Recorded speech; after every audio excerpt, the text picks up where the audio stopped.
Open Your Eyes is brought to you by the Belize Bank, our country, your bank, and Smart, bringing people together.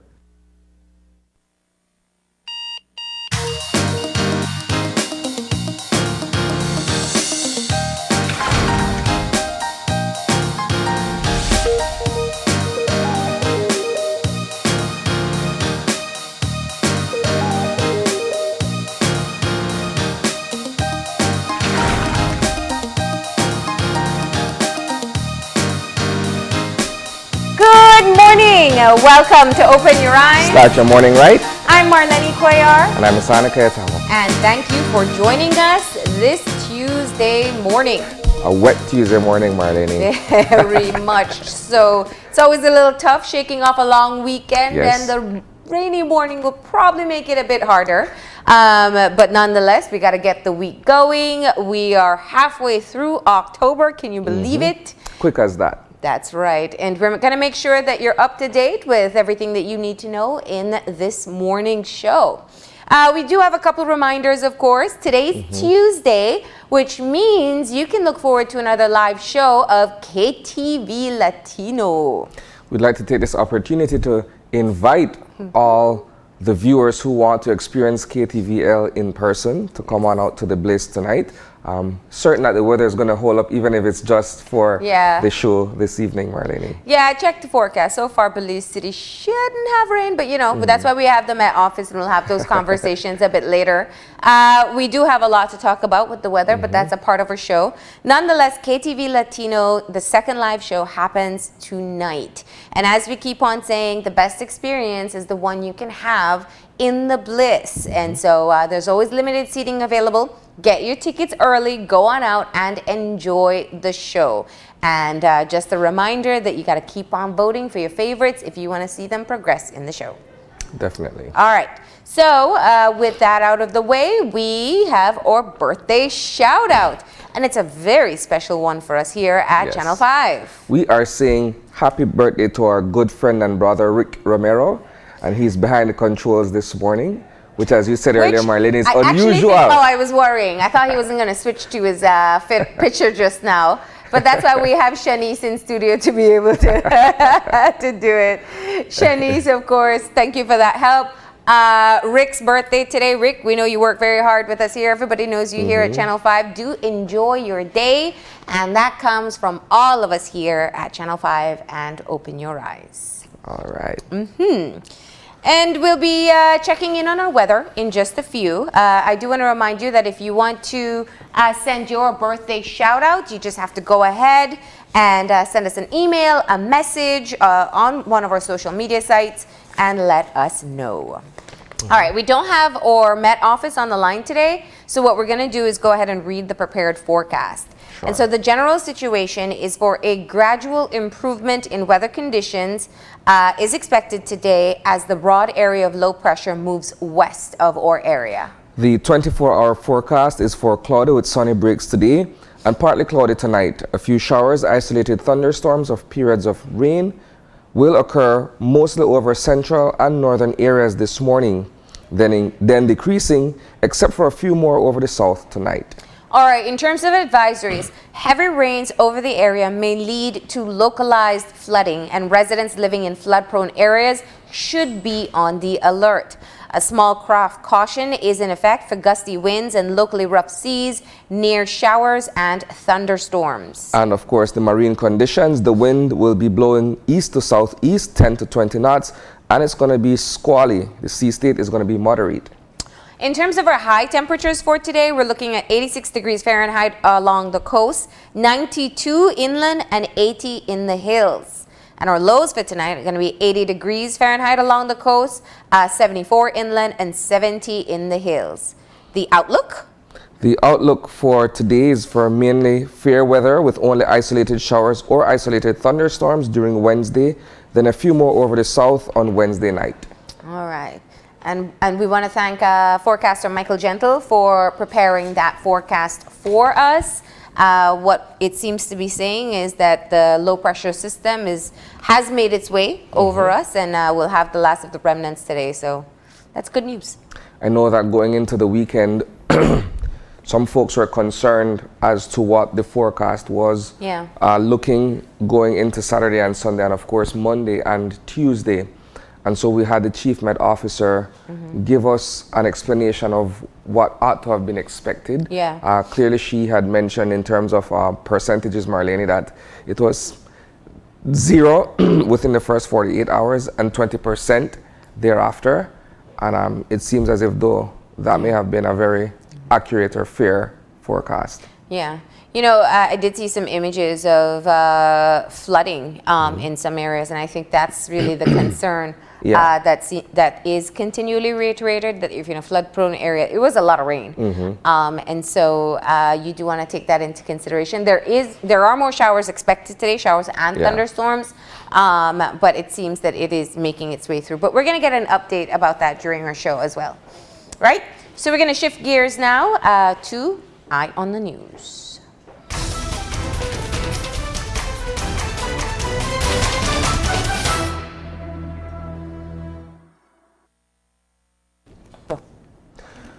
All right, Marlene, we're going to start off our conversation this morning by speaking on the state of the citrus industry. I've been shared some information regarding a meeting that was held with the Prime Minister on October 11th, and this involved the directors and the members of the Citrus Growers Association. You would recall that just a few days before the Independence Day speech, there was a press brief that was held by the Prime Minister to speak on the state of the agriculture industry as a result of the drought situation. And so citrus was one of those industries that was also affected. And all these players, if I may, were able to convene a meeting with the PM in which they were basically seeking assistance, or if you may, perhaps a bailout in terms of what their economic or financial situation is within that particular sector. What I have, first of all, is a letter that was written to the PM on the 24th of September. And this was from the chairman of the Citrus Growers Association, Eccleston Irving.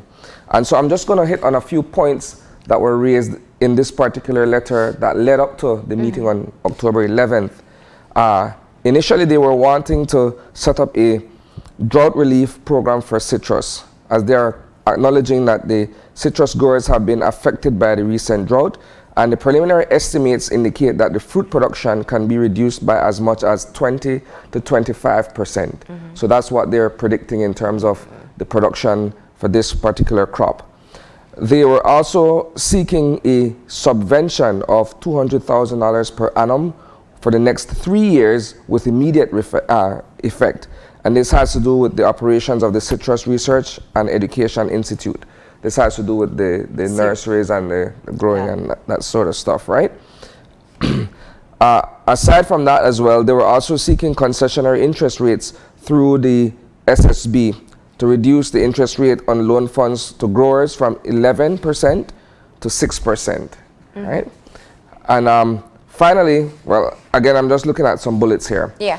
So it says here, they are also looking for fuel rebate, provide growers with a fuel rebate similar to what the sugarcane farmers have received over the years. So these were some of the requests that were being made going into the meeting on October 11th. Yeah. And we've gotten from very well-placed source in that meeting that essentially for government to act, to come to the aid of the citrus industry, the growers and the players involved within the CGA essentially need to get their act together, right? So before anything happens, these people need to, get their house in order before government would be able to render the kind of assistance that they are seeking.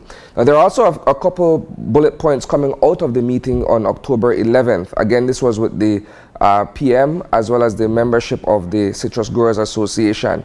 So they've acknowledged, and I guess I have also reported on this on a number of occasions, that the citrus industry continues to be plagued by the HLB virus, the citrus greening, right? So that is a sort of a perennial issue for them at the moment. And it also speaks to the split in the association's membership. You would know that a couple of years ago, there was a sort of a fracture that led to the formation of the Belize Citrus Mutual, which was another group of growers that came together, Yeah. right? So it continues to say that the Citrus Growers Association is pretty much, I wouldn't go as far as saying it's in shambles, but it's dire financial straits. They haven't had a budget or audited financials since 2015, right? So they're woefully behind on that. And similarly, they have not convened an annual general meeting as well. And you know that these are standard procedures in any association where you have members who are investors and that sort of stuff. They need to have some form of accounting as to what is taking place with monies and what have you, right? It says here, there is a very critical need for them to try to maintain the CGA. That has been around for over 100 years. So this has been the primary vehicle for citrus growers to be able to participate in the industry, right? And this is an overview of what is taking place within the citrus industry, Marlene. Yeah. There are multiple issues. And I think the citrus industry has been plagued for quite a long time of what I would call the politics of the associations. And they've been numerous times, they've been in the newscast, small associations complaining, larger associations complaining, and they just can't seem to get it right. Add to that the greening issue, which is not unique to Belize, and we've been working really hard to mitigate the effects of it, especially through the Research Institute. And now we have the issue of the drought. I suppose the first question people would have is, it is within recent memory that the government stepped in to assist the citrus industry. Yeah. And you were reminding me it was in 2014. And so to come back once again, some of the things that you outlined in the request are similar to what's being offered to the cane farmers in the north. Yeah. Not all, though. I think in terms of the relief for the loans, that's one of the areas that we know that government is assisting in the north in trying to get some relief for the farmers in how they repay their loans. There are grants available for the farmers in the north as well. But some of the additional requests made by the citrus industry are a bit different. The fuel rebate, for example, is one. And perhaps the yearly subvention is another. One point I'd also like to highlight is the fact that the CGA has been able to reduce its debt from $29 million to $17 million. However, they're still not in the clear, given the current financial, the financial state that it is in. They're still a long ways from being able to completely do away with indebtedness. And so while there is progress, there's still a lot more that needs to be done. And again, it's a matter of them coming together and moving aside the personalities and all the other factors that play against them. Yeah, and like I said, there are quite a few obstacles that they've had to overcome, which they've not been able to do before the issue of the drought. And, you know, it's a private sector entity, but we can't minimize the issue simply because the agricultural sector is so important to our economy, and many times we don't piece it together as well as we should. But you know, the survival of sugar and the survival of citrus is important to all Belizeans. So I guess we'll be paying close attention to that. You said they had a meeting with the Prime Minister with these requests, and what I will seek to do today, Marlene, is to speak with the directors of the Citrus Growers Association, try to get some feedback from them as to what is taking place, because I'm also being made to understand that because of their present situation, action is being taken against them. I'm hearing things of their phone lines being cut at the office in Pomona, crowfooting, and all these other stuff that I'm hearing about. So I will make an attempt to get in touch with them to find out exactly what the state of affairs are within the CGA, aside from what we know here from these correspondences. Right, so that's a look at what's happening in the citrus industry. I know that coming out of the extended weekend, there were several incidents that took place as well. And these are in respect of acts of crime and violence, as well as fatal road traffic accidents that took place over the weekend.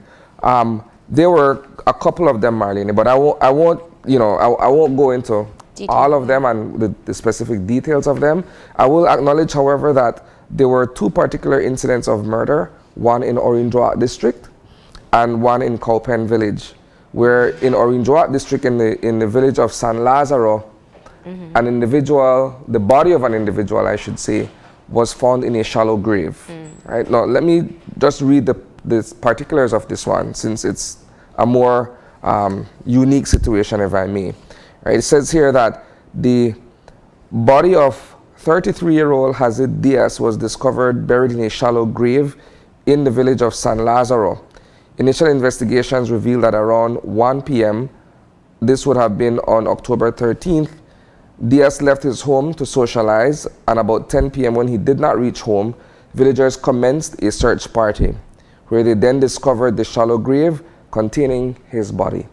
So I'm certain that one of us will be heading out to the north this morning to San Lazaro village to get an understanding of what took place there. Clearly, it is an incident of foul play. They did not, however, say if this individual had been shot, chopped, or what have you. Okay. What the mode of death was, right? So that will also be investigated. Then there was also a vicious chopping incident that resulted in the death of a resident of Kaupen village over the weekend as well. And this involved one 58-year-old Santiago Pop, where he was found inside his home with multiple chop wounds to the body. Right, and interestingly, Marlene, I guess we can end if There was also a shooting in Belize City last night. yes, Yeah. whether or not the individual who was the victim of that shooting has succumbed is yet to be confirmed through the police department. As I was about to say, however, interestingly, after 2 years, there was a murder arrest for an incident that took place in San Ignacio in February 2017. So oftentimes, Marlene, we say, well, you know what? If a case goes cold within the first 48 hours or so, the likelihood of there being an arrest is very negligible, slim to none. That's our thinking. However, I guess perhaps diligent police work in this case has resulted in the arrest of 29-year-old Melvin Ray Charles Budna. And this is in connection with the murder of Alvaro Aldana, which occurred on February 19th, 2017. So I guess for the family of Mr. Aldana, this begins the process of closure. I guess what happens through the justice system would, one way or another, continue this ongoing process for the family. So those are some of the stories that we're looking at today, the major ones that is, sorry. And at 6:30, you'll get the full story in our evening newscast. All right. So that's it for us with the Eye on the News.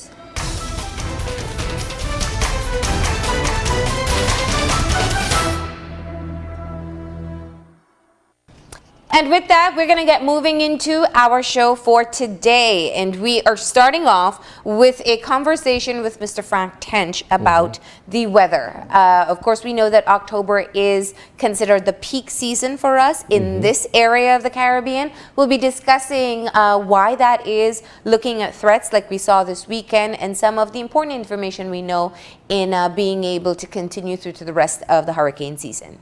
And of course, our second segment will be government's response to the child protection system. We'll be having a panel of persons who will come and discuss all of that with us this morning. All right, and we are closing off with a conversation with the Ministry of Health, and we're going to be talking about them commemorating Infection Control Week.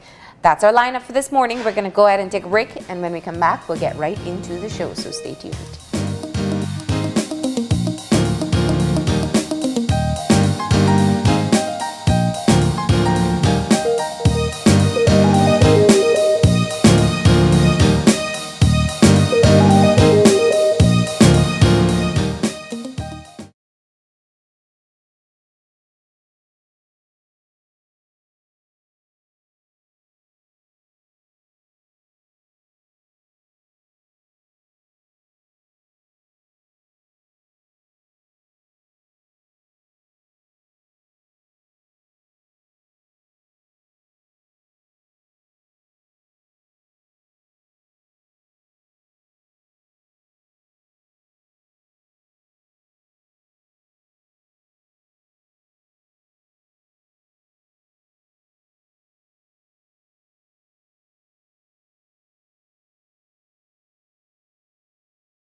we are back, and we are moving into our first conversation for today as we get an update on what's happening with the weather. And of course, we have senior meteorologist, Mr. Frank Tench, with us to be able to provide the latest update.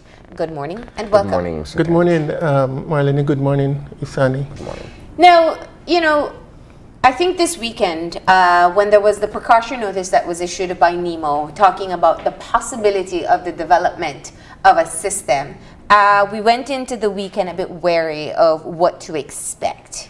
Talk to us about how things developed from that point forward. We know clearly we don't have the threat of a storm this morning, but what exactly happened? The concern arose when there was this area of disturbed weather in the southern Caribbean, and model forecasts were projecting the tracks, the majority of the tracks, with the storm heading towards Belize early this week. And I think from that moment, the agencies, NEMO and CEMO, became concerned. And I think in an abundance of caution, they organized a CEMO meeting at the City Hall on Friday morning to bring all stakeholders up to date on what was happening and what was likely to happen. Yeah. And the planning that goes into preparing for the eventuality of a tropical storm or a hurricane, it takes time. Yeah. And I think in an abundance of caution, they wanted to have all their ducks in a row, if you like, and to be prepared for any eventuality. Yeah. And the reality is that at this time of year, storms tend to form in the western or southwestern Caribbean. The history of it shows that some of our most potent storms that have affected Belize have occurred at this time of year. Yeah. And so it's nothing unusual for the formation of a system in the southern Caribbean. And the forecast tracks were suggesting a possibility for the storm to impact Belize. Yeah. And in fact, the low pressure system did pass us. It just didn't develop. Well, the center crossed over mainland Honduras and eventually emerged. A part of it emerged in the Eastern Pacific, and it's a concern now for the people on the Pacific coast of Central America. Those are the facts of the matter. But at the early moments last week, I think as early as Thursday, model forecasts were suggesting a possibility of the center emerging off the coast of Honduras and coming into the waters of the Gulf of Honduras. And one model even had the center just east of Belize. So all these possibilities were of concern to forecasters and emergency authorities. When we issue an advisory based on being able to study the various models of the weather system or what have you, I've noticed that perhaps there are some of us who don't fully understand what the advisory is saying. Either that or we form our own interpretation of what NEMO is putting out there, so that some folks get tossed into a frenzy that something is happening. And in interviewing with the Chief Met Officer on Friday, she ended up having to allay some of those concerns by saying, look, there are certain percentages that we're looking at that would suggest whether or not this thing can even form to become a system. How do you speak to something like that? And that's where the issue of effective communication comes in. And we as professionals, I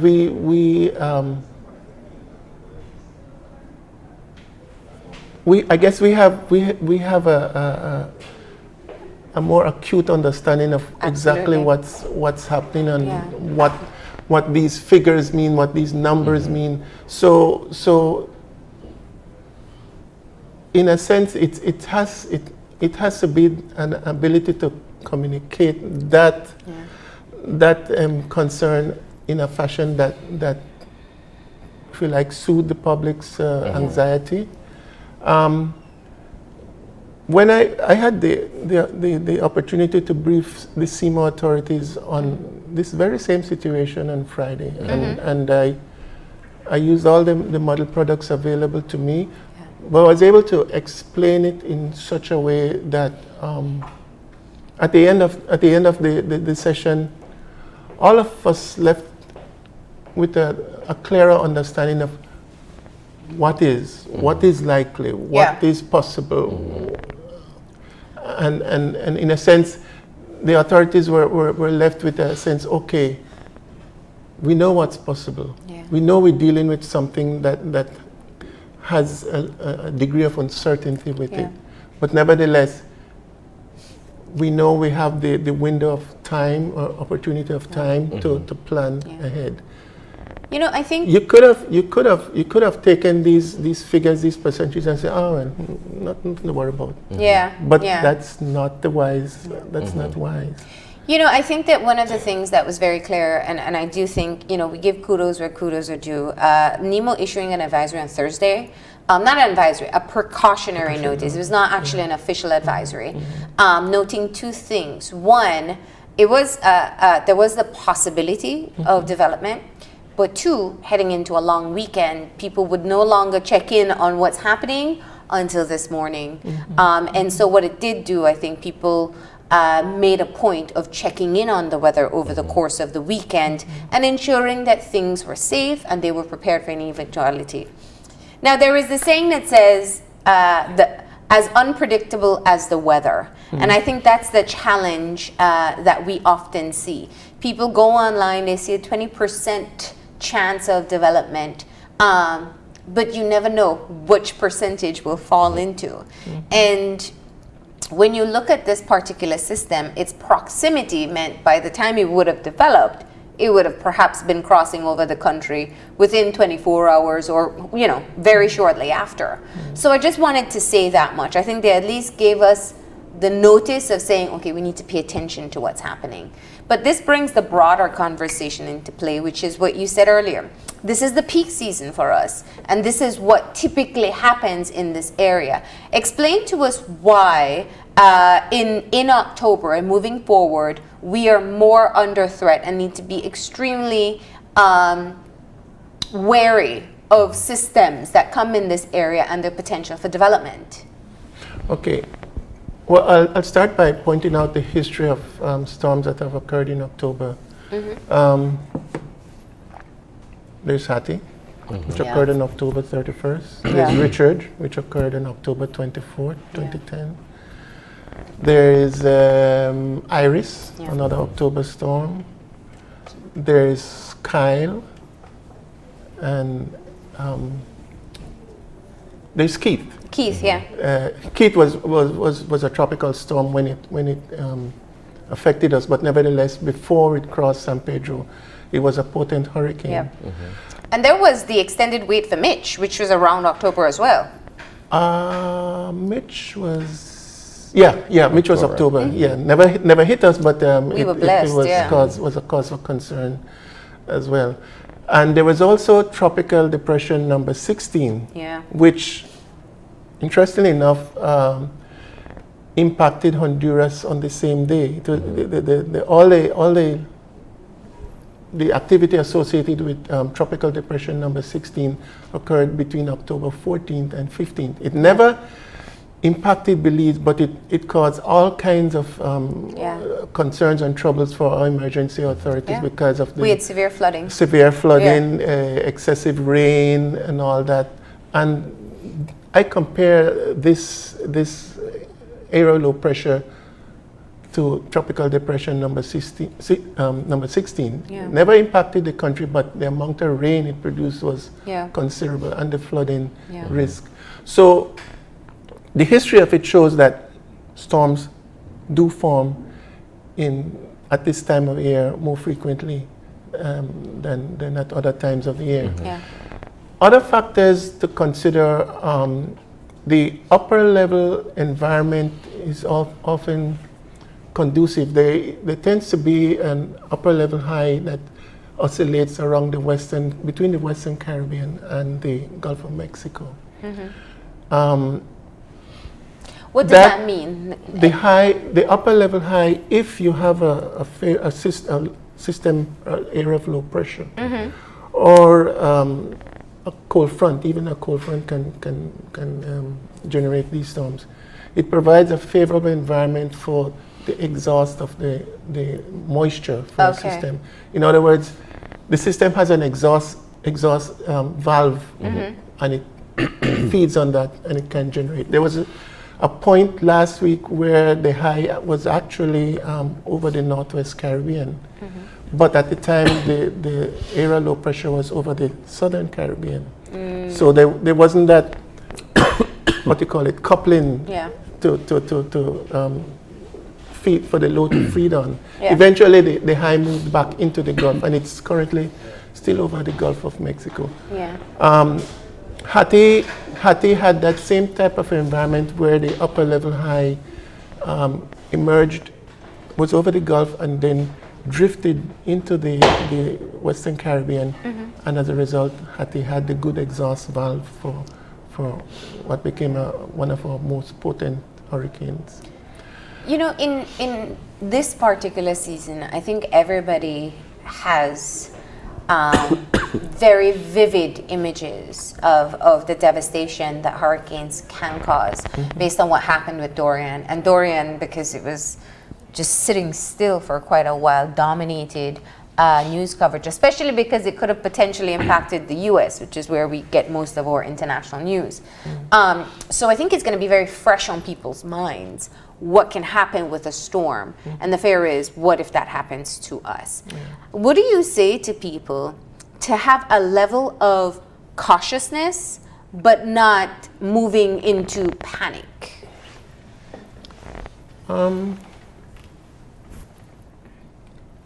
The images we saw with Dorian should send a message home, and hopefully that would encourage people to recognize the dangers of these storms and the damage they can do. I'd say hopefully. Yeah. For the older folks among us, our experience with these storms in the past is even more even more of an example of what these storms can do.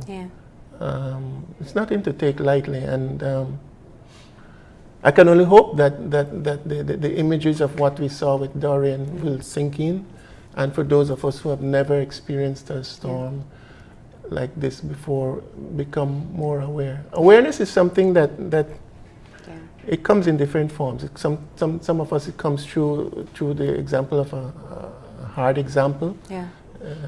Some of us through the graphic images we see on television, various ways. You know, watching the images of Dorian, I think my mother, who was survived Hattie, says that's what Belize looked like. Like Belize looked flattened in that way, dead bodies in that way, water in that, and even the moving during the storm is something that was very vivid.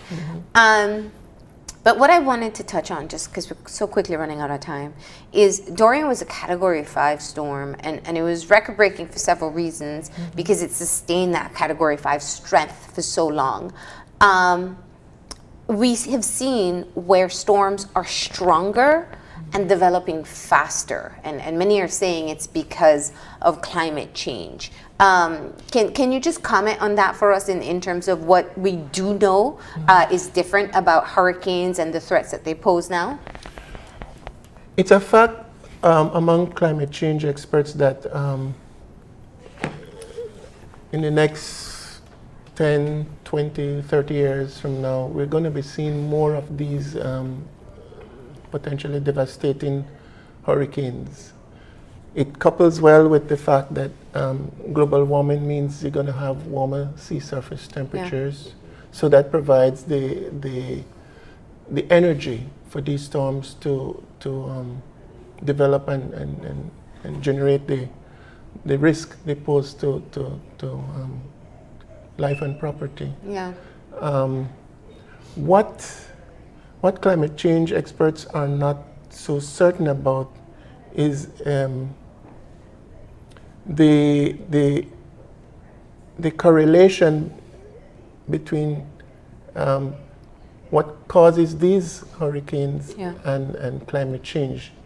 Yes, we know that global warming is a fact of life. Yeah. And unless we work towards consciously lowering that average temperature rise, which we see often in the graphics and charts, we're going to be faced with more catastrophic storms going into the future. Yeah. So that is a fact. That is a fact, and it's pretty well linked to climate change, it seems. Well, thankfully, this Tuesday morning is a wet one, yes, but without the threat of a storm. And we do appreciate you coming in to kind of put into perspective why it is that we do have to pay a bit more attention to what's happening in the weather updates and to stay on alert as well. Thank you, Mr. Tench. You're welcome. All right. We're going to go ahead and take a break. When we come back, protecting our children. We're going to have a conversation about the child protection system in Belize after the break. So stay tuned.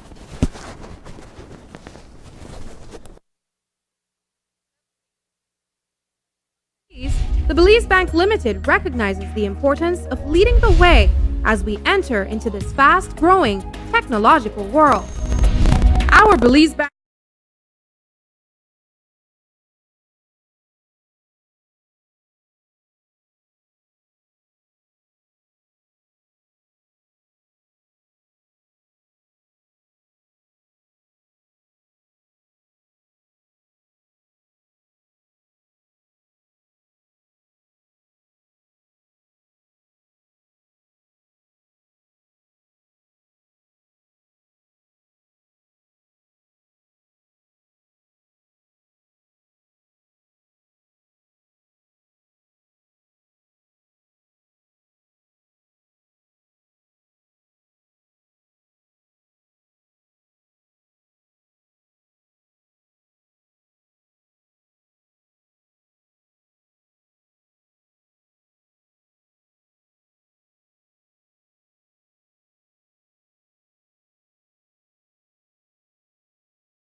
reverence in death.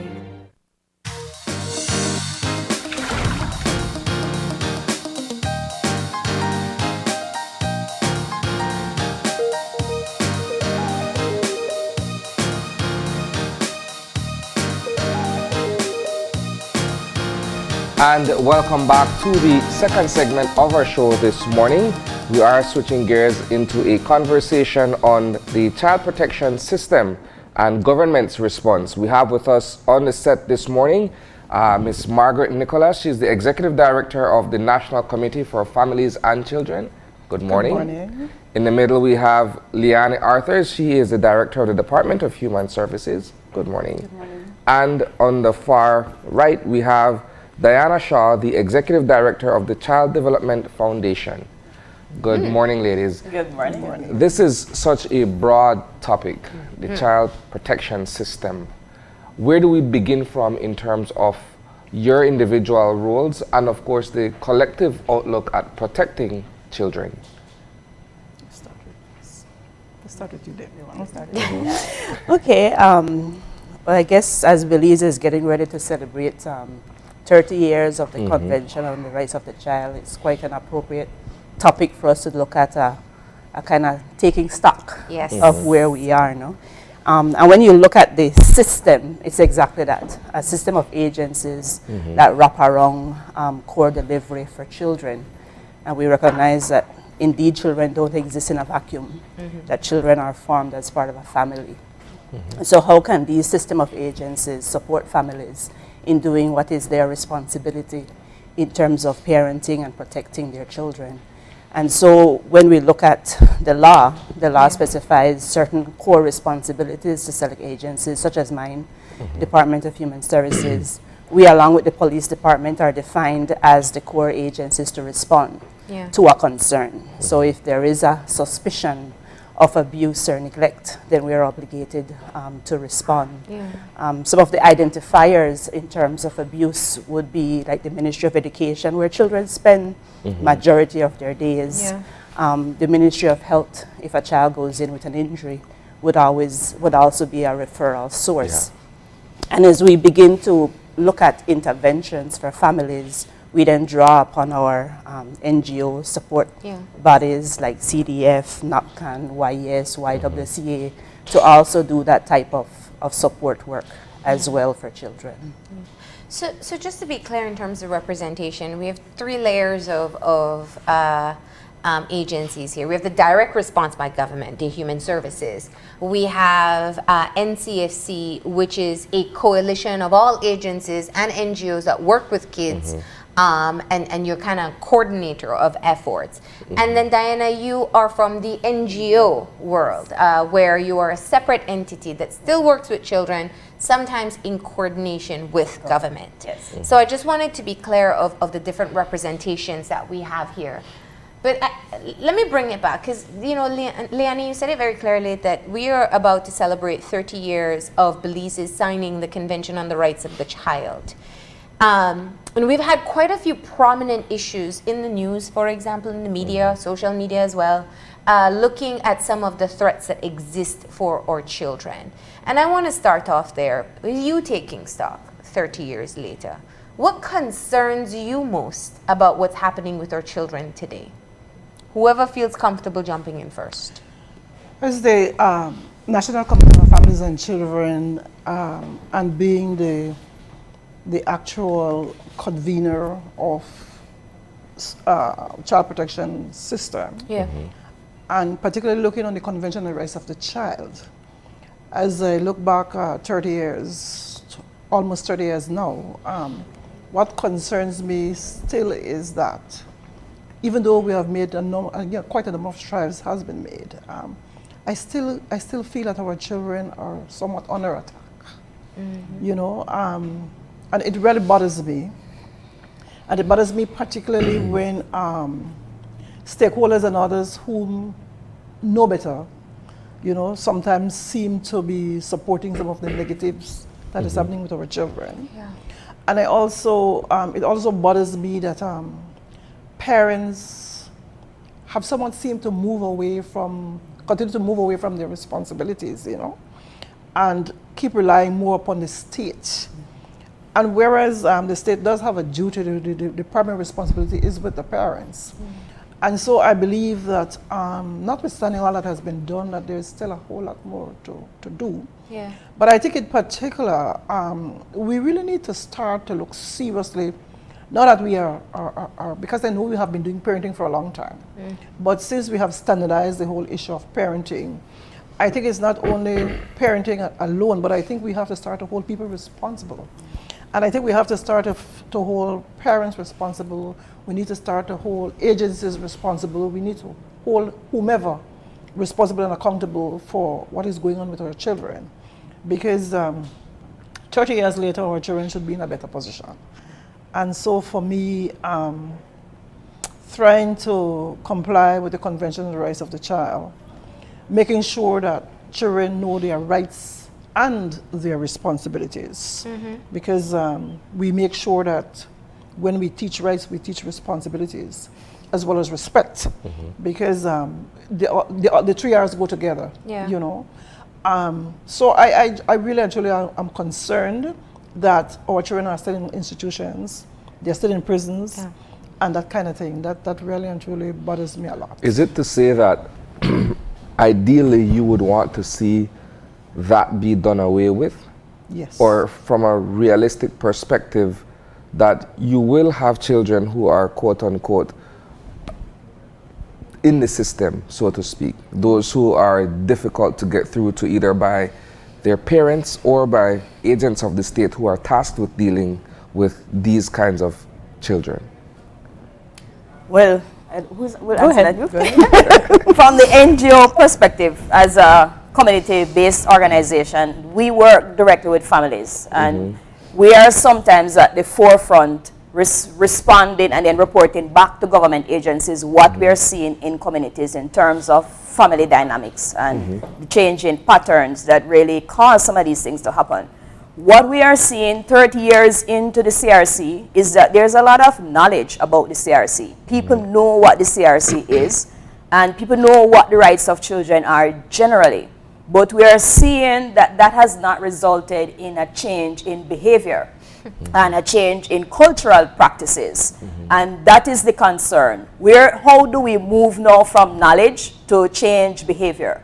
The first phase of rolling out the CRC, we emphasized the knowledge aspect because we needed people to know. This was a completely new platform, a new way of thinking, but now people know. So now, as Ms. Nick was mentioning, we need to now bring in the enforcement aspects to force the change in behavior, because we are seeing the hope was that this would become something that would flow automatically from more increased awareness, that behavior would change, but that is not happening because people are resistant more than we thought there would be. We anticipated some resistance, but the resistance is greater than we thought there would be. And I think part of why the resistance is so great is because there is a lack of understanding that there are consequences for abusing children, that parents still feel that this is somehow their right to abuse a child and that there are no consequences. So from the NGO perspective, what we want to see is a lot more enforcement of the laws and of the policies that are there, that where police are responding, they're not just talking to the parent and giving them a warning and letting it go. They're charging people, investigating, bringing it to court. People are being convicted for abusing children. This becomes public knowledge so that it deters others. We want to see much more of that because we don't see that enough. And this also as a pushback on children, because now children are learning about their rights in school and then it's not being enforced. So it's like, well, why are you teaching us about rights? Why do you guys come here and talk to us about children should participate and we should have a voice? Because when I go home, my mother will slap me and nothing will happen. So from our perspective, we want to see a lot more enforcement because we realize now that the awareness has happened, but it has not resulted in change behavior. And so one of the functions of law and legal mechanisms is to force change where it doesn't flow automatically. And we want to see more of that. And that comes, I think, also with changing some of the people in the system, because we have still stakeholders who are police, teachers, judges who still don't feel that this is something that they should hold people criminally accountable for. Do you feel that this is a particularly difficult challenge simply because, as you've pointed out, you have people within the system who are very much staunch in their way of thinking and perhaps traditional in the way they see things. You have perhaps people who grew up under certain practices or beliefs, and they hold on to that rigidly in terms of dealing with children. Do you find that being able to effect that change has been rather difficult? It has been, but there has been some success. As an NGO organization, where we have seen the most success is where we can really work on long-term relationships with families, where we can coach families in parenting and then provide counseling support. Because the other connection to this that is now coming out, and we still need to do a lot more research, is that there is a connection to how people parent in how they were raised. So parents who are abusing children using inappropriate disciplinary methods grew up under inappropriate disciplinary methods and really have never learned a different way. Yeah. And so there's a lot more that we need to do to engage families, and we need to shift investment from the awareness, even though we still need to do that, to more bringing along that coaching support where we walk alongside families for a longer period to change behavior and to really get them the kind of supports that they need. And it's expensive to do that. You know, and you said earlier, they always say, you know, when you become a parent, there's no manual, but now there is, at least in Belize. Yeah, there is a guy. You created a parenting manual. Clearly won't respond to every issue that a parent goes through. But what is the purpose, and how do you get it into the hands of the people who really need it? Well, I think that is the whole idea of trying to get it into the hands of the persons who really need it, because we cannot sit in a classroom. Yeah. We cannot sit in an auditorium. You know, we have to be out there. Yeah.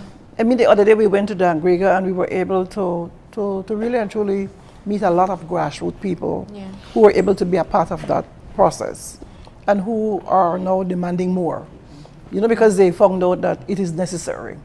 And so it has to be the rovers, it has to be everybody who is doing this business. So it has to be whether it's under the coconut tree, it has to be whether it's in the rural areas, wherever. And that is the whole purpose of standardizing it and ensuring that because one of the things that we did with that guide was to do a socialization of it with people from across the country, inviting everybody into one area. What we're also trying to do is to get a cadre of facilitators and trainers. I think what is very important, however, is that people who are training and facilitating, that they're at the level of where people are. You know, because we have to be careful. You know, because the guide itself is not enough. We will have to be able to improvise. We will have to be able to use experiences and so on and so forth to help people to understand and to get to where people are. Yeah, because parenting in Belize City will be different from what it is, parenting in right? a rural village. Yes. And I think that also because what we are doing the whole of next week is that we have invited ourselves, for instance, to many of the businesses across Belize.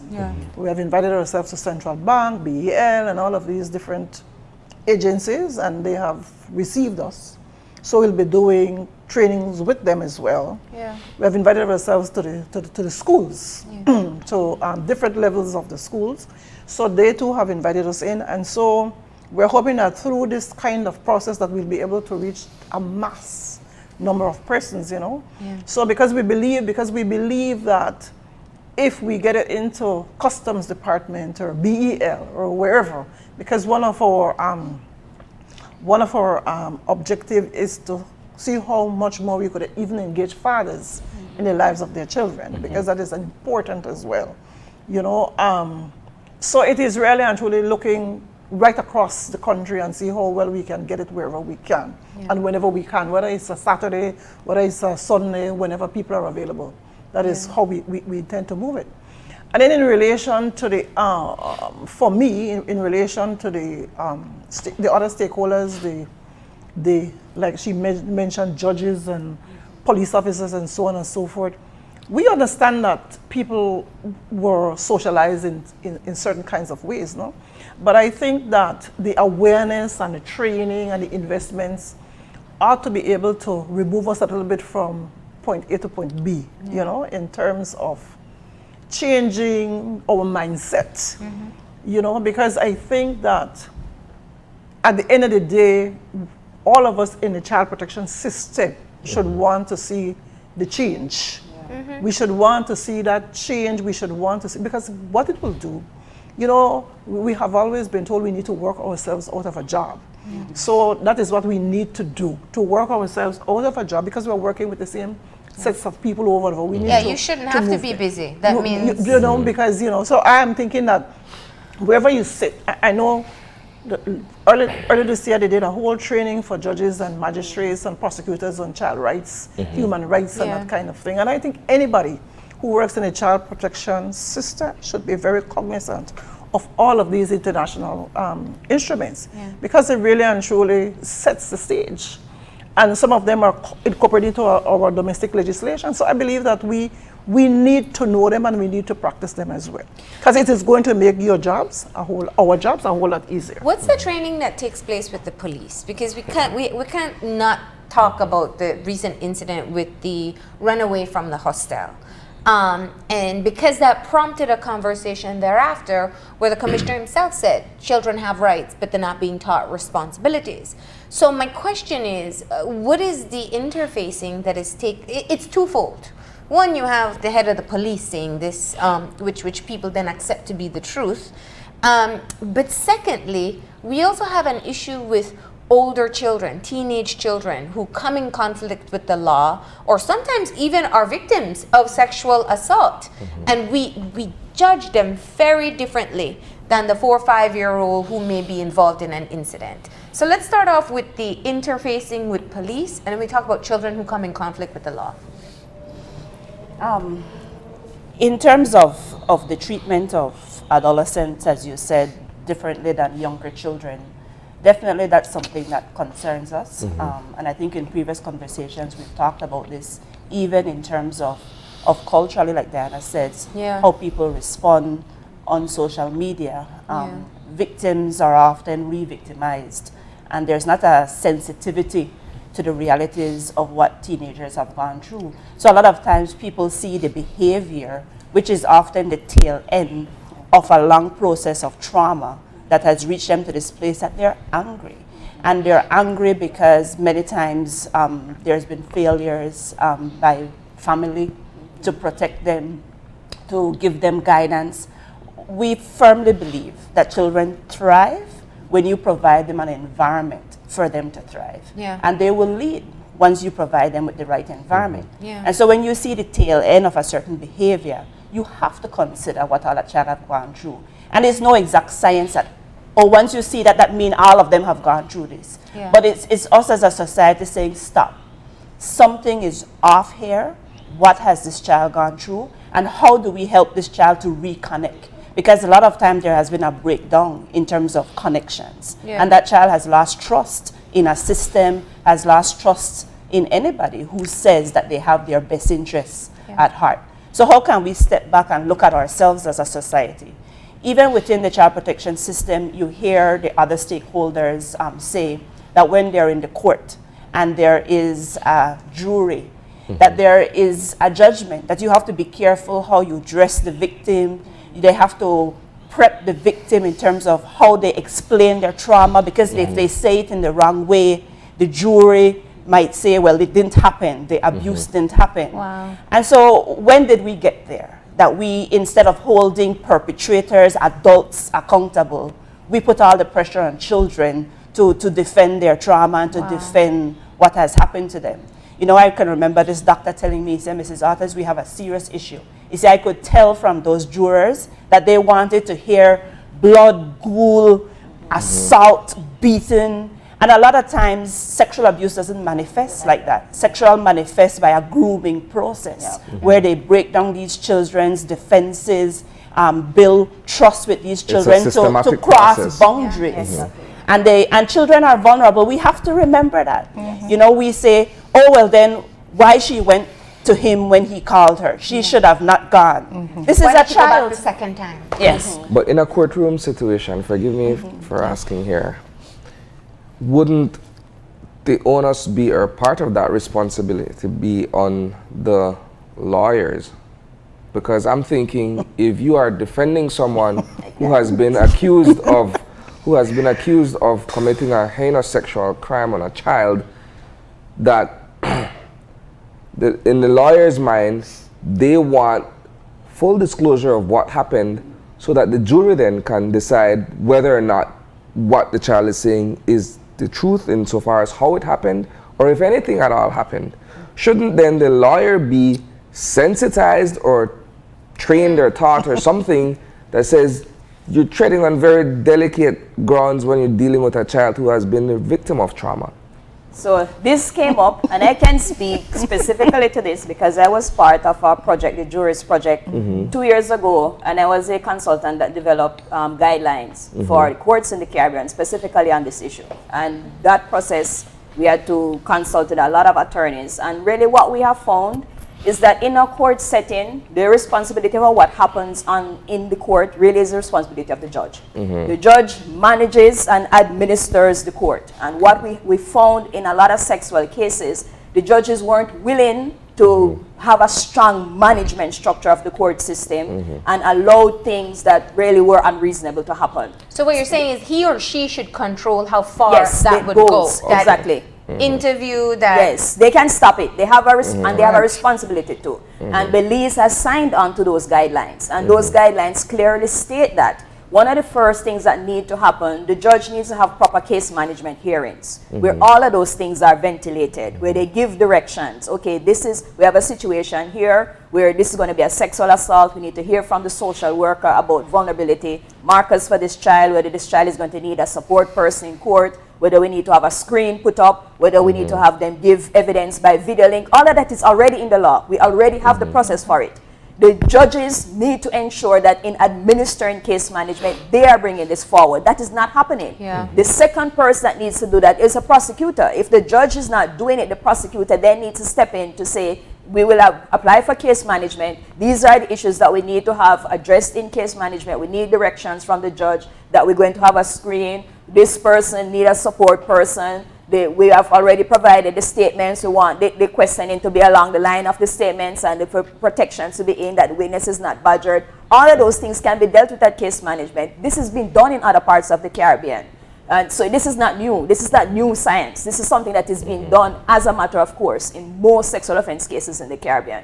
The judges here are hesitant to do that. Why? I don't know. Again, I come back to the cultural socialization and their own biases towards victims and their own perceptions of what the judicial system is and what the role of the judges. Are there special judges that work on cases like these? That has been the recommendation, but no. Like, have they been sensitized on children's rights? Have they been I think most a psychological yes, evaluation? they have been. Imagine They if a have judge is a rape victim or a prior trauma victim and seeing a case I like think we have this. gone that far in our I mean, I'm just- assessment. I'm And I just don't think saying- we would We've need to. talked about it though, as the Chief Justice had chaired the Child-Friendly Court Committee. And through that, we have talked about the need to look at that in terms of Yes, magistrates. because it does affect how you. How Well, you I mean, I operate think one of the system, things yeah. we've had countless conversations about right here on the show is that we don't have the data to know how many people have survived abuse.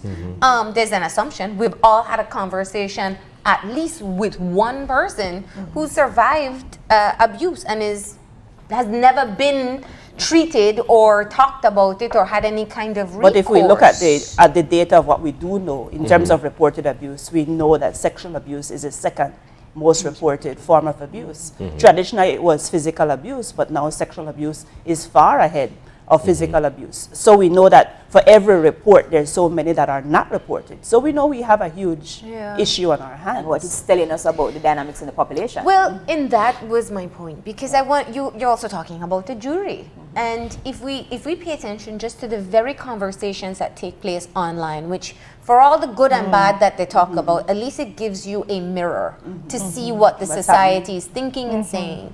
And so while there are some who come in defense of children, if we use the example of the child who was manhandled by the police, there were some people who said, listen, it's still a child.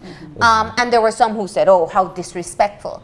So it shows that the different views that exist. But if we see the victim blaming that takes place, I'd imagine, or I think one can assume that that's part of what the mentality that may exist just in a panel of people who may be judging Made up the this jury. child on whether or not they experience this trauma. Exactly. Yeah, it's there. There's even discussions about doing away with jury trials for sexual offenses. Some countries are beginning to do that. It's not necessary to have a jury. You can have a trial without a jury. There are countries that are looking at that as one of the ways of looking at how we deal with ensuring that we create a fair landscape and a fair playing field for both the victim and the defendant. And that is one move that has happened in the Caribbean in some other countries already. This may be something that we need to look at in Belize, whether for our context this is appropriate. If I were to piggyback on what Marlene was putting forward, when you look at the jury pool, so to speak, and the fact that these are persons who come from all walks of life, but their exposure to a matter or a case, based on the fact that social media seems to be that one place where all the information is collected and disseminated. And so persons would come in with certain biases already because they've been exposed to certain information. Perhaps a family member would comment under a picture or something, so that when you go in, you already know something is already being said. Yes. So perhaps there is indeed that need to Have that discussion. do away with the jury aspect of it, because people aren't as objective as they ought to be in terms of looking at a situation. But that's what I'm saying when in it comes terms of, sorry. Go ahead. Two of us are- But I was just going to say that in terms of the communication strategy, how do we, in terms of all the work we've done to educate, how do we flip the switch so that people err on the side of the child rather than on the side of the perpetrator? Because the concern is that, oh, this child must have lied. Why is that the first presumption that this child is lying, rather than, this child must be telling the truth? And that's our concern, is that victim blaming. And in terms of in terms of the criminal cases, where we've seen success is when everybody is supporting that child and everybody understands their role to support that child. You put yourself in a child's shoes. This is a child, and this child is expected to go into this atmosphere where they must talk about the most difficult thing that they have gone through. And as adults, certain conversations are difficult for us, much less for a child. Exactly. And so, when you have teachers who are saying, we're going to testify, you have school wardens saying, I'm going to testify of what I observe. We have parents who are right there saying, I'm holding your hand. We will walk through this together, and are with that child every step of the way, the social worker, psychologist, the health professional. When everybody holds that child up, you have stronger outcomes and more successful outcomes. And often you get the convictions. And of course, let's not forget proper case management in the court. And I could remember with a particular case, I sat through that case because I said, okay, if this doesn't go towards a conviction, I want to understand why, so that we could take stock of the system. And I could remember the judge clearly telling the defense attorney, watch it, you're crossing a line there. Come, Your Honor, come, counsel, this is a child. And so that defense attorney had to shift in terms of the questioning of the child. So everybody has a role to play in terms of making the system work. Sometimes I think, I don't know, but I honestly and truly believe that, I know our constitution, what our constitution says, but I really and truly believe that when it comes to sexual offenses cases, that there needs to be a serious shift when it comes to the burden of proof. I still in my mind believe, and I hope one day, that it will be shifted around where the perpetrator will have to be able to Prove their innocence. to prove their innocence. And it is something that stays. As an attorney, I could go that far. What I would say is we need to have the proper support. Because I have seen it work. Where we have, as Leonie was saying, the proper support, where the judge understands their role to manage the courtroom, the prosecutors understand their role to front and load the case and everything prepared before, do the proper case management, get the proper directions, then it works better. I agree. But to figure on Miss Nicholas, too many of them don't get convictions. I would advocate. I would advocate. But that's for not us to look at necessarily a reason. how do we strengthen forensic That's right. evidence. That's we need to have better cases and not have that the evidence testimony of the presented child be Yeah. the primary Exactly. determination. It shouldn't rest on the child. Because the Again, child is too yes. much. It's too much of a burden for a Yes. child, man. And It's that too I agree much. with. Agree, and I think that's where perhaps we have not explored, and it still goes back to, I mean, because your first interface, even as a child, will be with the police. Yes. And who is collecting the evidence and taking that first statement as to what takes The place? challenge, Do the they challenges know? are great. I mean, is- if you've ever given a statement to the police, have. I have. I think we It all has need to- improved. we I all will have say to over the 30 years of the consider CRC, it has what it improved. must be like Yes. for a child to be put in that And it If we're has, saying it and has it improved. has improved because there have been constant Training. training There and has been. sensitization There has education. been. And it has to continue. And we want to get it to the stage of video recording so the Yes. child doesn't have to repeat. Yes. And we're currently doing this with trafficking victims for both Yes. children And and, it needs to adults. go across the So board. we have a platform to Yeah, build exactly. from. Yeah. But So then that's why I say a it has social changed. worker is involved from Yes, the beginning, yes. or should be. Should be. Yeah, should be. Let me just go back to something though, because I'm hearing from you as people who work in the child protection system. And this is my word, not yours. A sense of frustration with the lack of conviction, and I think that's a very telling issue. Do we have an idea of our conviction rate from reported cases? It's low. I think the It's last low. estimate for sexual offenses was less than 50%. It's very It was low. It's lower than for other kinds of offenses. I don't have an exact number, but I know from the research that we have done that it is lower than other forms of offenses. Okay, so How a bit difficult different. are the penalties though? Like, for instance, you get to a conviction. Is the penalty, 30%. does the penalty fit the crime, so to speak, in terms of either the years you get as a sentence Oh yes, we or have what have you? improved that. So the amendments in 2014 to the criminal code increased most of the penalties for sexual offenses, and actually now Belize has a stronger legal framework for sexual offenses than some of the other countries in the Caribbean. The problem has been those other things that need to happen to get a conviction, because you can't just get a conviction from bringing a case. Yeah. And this is where I think the understanding needs to be that the legal system doesn't work like that.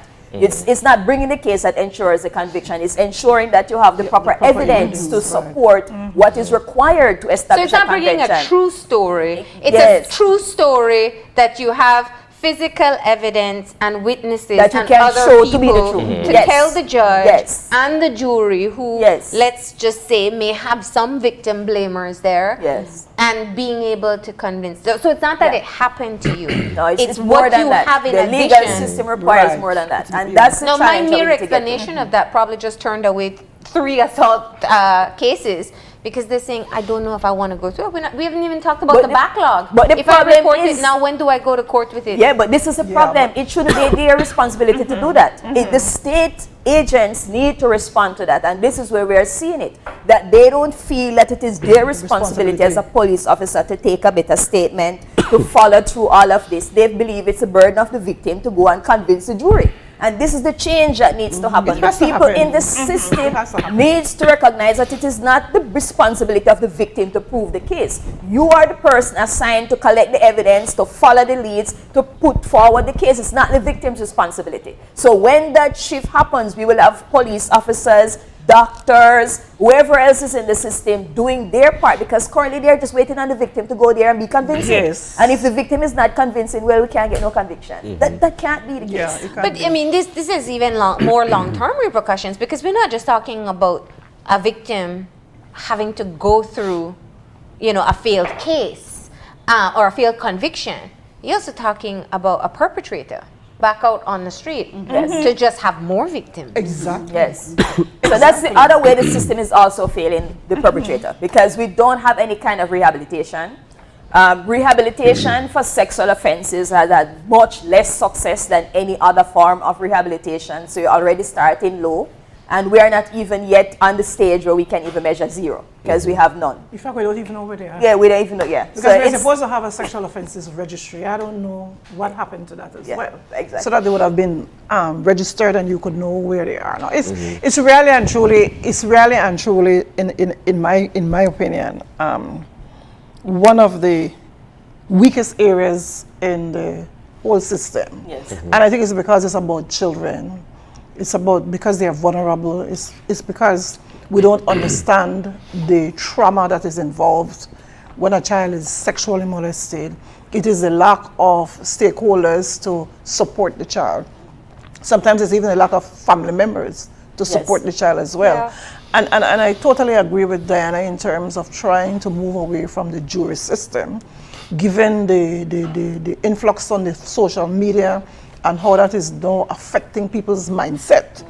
I think that we need one or two very responsible, understanding judge to sit on these cases. Not to say that they're going to go there to do anything out of the way, but to see the evidence for what it is, to see what is before them and to act accordingly. You know, because then if we depend on a jury, which every time we read on social media, we see all the demeaning things about young girls who have been molested, even when they haven't gone to the home, but it happened within their own homes and so on and so forth. Why you never scream, how you never tell somebody. People don't understand that even when these young children tell their own mothers, Sometimes they are they're not reprimanded. Yeah. You know, so it's I mean, this matter of sexual abuse is a big problem for our children. And it's not only our girls, it's as well as our boys. Hence the reason why the criminal code decided that we have to protect all children irrespective of the sex. I mean, if we You know, think about because it, how it's long all of was it them. that a boy couldn't be raped until the know, recent so- amendment in the criminal code? Exactly, because we know that our children are at risk. Yes. And it doesn't have anything to do with whether a boy or girl. We have to a child is a child is a child is a child. And coming back to, I just want to come back to the whole issue of the Commissioner of Police and the statement that he made in relation to teaching rights and without responsibility. That is far from the truth. I don't know. Probably he hasn't been to one of our trainings in recent times, no, but we have booklets as well, which speaks about rights, respects, and responsibility. And we're picking them around the schools and so on, because we cannot teach rights without, and I agree with it, we cannot teach rights without responsibility. And we have been teaching rights and responsibility. I think 30 years down the road, when the whole issue of rights came about, we might have been talking then about only rights. But as you develop and as things evolve, you know you have to include all the 3 R's. Yeah. It is important that the 3 R's are taught, because if you have a right to education, you have a responsibility to study Yeah, and to be in school. and to be in school. And you have the right to respect your teacher. And so is the same thing with your parents. So whatever right you have, if you have a right to a good health, then you are responsible to eat what is good for you. You understand what I'm saying? And so we have to teach them that as well. Because you can't say you have a right to good health and then you encourage them to eat all the wrong foods and so on and so forth. So that is what we are trying to instill, because we also have to help parents in these areas as well. You know, because even so, we cannot afford really and truly to bring up children to be disrespectful.